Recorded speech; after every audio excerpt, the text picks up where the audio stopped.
Ja, hej! Jag ville öva lite saker när jag gjorde min presentation, och det jag vill öva är att använda Class Notebook som jag snart kommer att presentera för er. Men sen vill jag också pröva att sätta in textning, sån här caption till min video. Ibland kan det vara bra att ha en video på ett språk men ha textning på ett annat språk. Men först tänkte jag att jag skulle visa hur jag har arbetat i Class Notebook som har varit ett nytt verktyg för mig. Class Notebook fungerar så att det finns både online och så kan man också ladda ner en app. Men i själva Notebook-funktionen så kan man bara göra vissa saker. Till exempel om man vill skapa en Class Notebook, ta bort eller lägga till studerande, eller ta bort eller lägga till lärare, eller på annat sätt hantera de här notebooksen. Så det kan man bara göra online. Men sen om man vill arbeta i boken och så vidare, så då kan man jobba via appen. Nu tänkte jag öppna den här som jag har gjort, den här klassanteckningar heter den på svenska.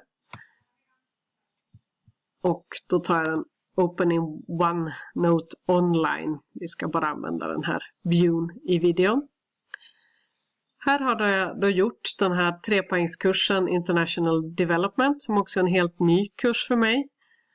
Och studerande kommer här att använda material som de själva hittar, förutom en bok som vi har i biblioteket som vi har köpt in.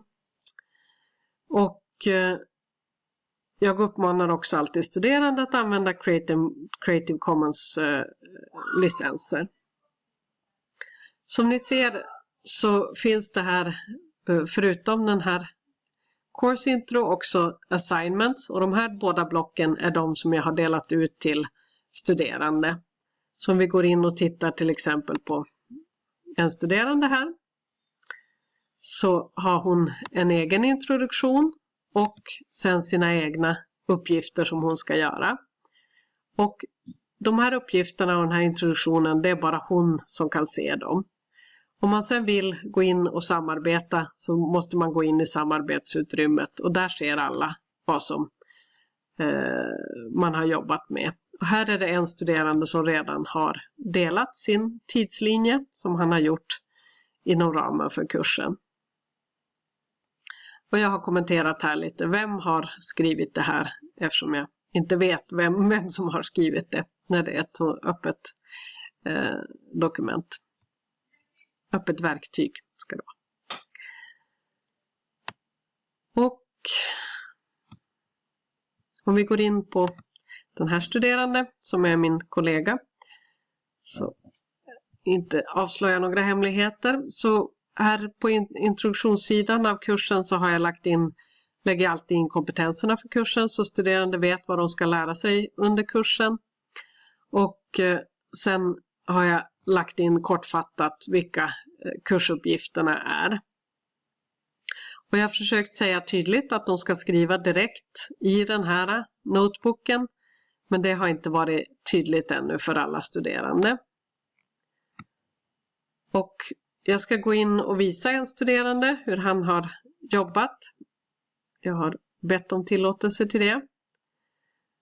Och då ser ni att han har samma introduktionssida och sen är det de olika uppgifterna som han har jobbat med.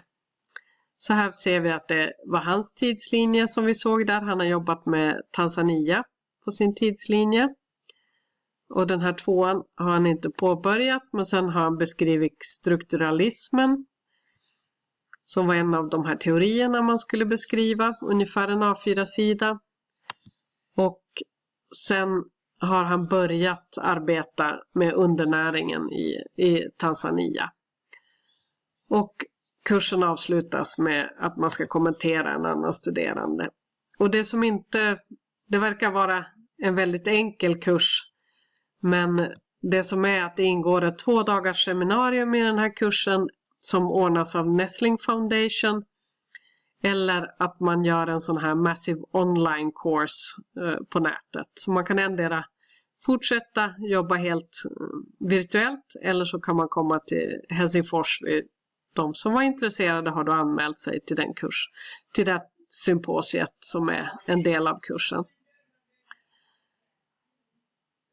Det som är oklart för mig ännu är hur man på ett enkelt sätt kan ge kommentarer på de andra studerande. Jag gissar att det enklaste är att man kopierar in den här timelinen som det är frågan om här in på den gemensamma arbetsytan. Och sen kommenterar man till varandra. Och jag har valt att de ska titta på de här olika sakerna när de kommenterar varandra. Och sen är det också oklart hur man lämnar in de här uppgifterna, om de på något sätt kan skriva till mig att nu är jag färdig. Eller om de måste helt enkelt mejla mig. Men det här är nu bara i utvecklingsskedet och en valbar kurs som jag kan lite leka med. Så hoppas ni har lärt er lite om OneNote. Och jag har tyckt att den här kursen med SAMK har gett mig det att jag kan tvinga mig själv och har fått tid att jobba och pröva nya verktyg. Tack för mig!